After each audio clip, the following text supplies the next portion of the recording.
நித்திரவிளை அருகே ரப்பர் தோட்டத்தில் தீ விபத்து.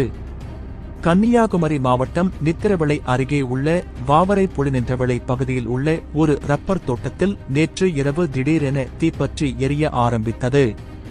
அப்போது காற்றின் வேகம் அதிகமாக காணப்பட்டபடியினால் தீ அந்த பகுதி முழுவதும் வேகமாக பரவியது.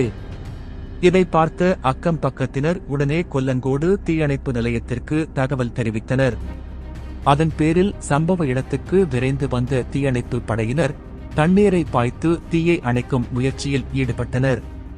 பின்னர் நீண்ட நேர போராட்டத்திற்கு பின்னர் தீ கட்டுக்குள் கொண்டு வரப்பட்டது. இரவு நேரத்தில் திடீரென ஏற்பட்ட தீ விபத்தால் அந்த பகுதியில் பெரும் பரபரப்பு ஏற்பட்டது.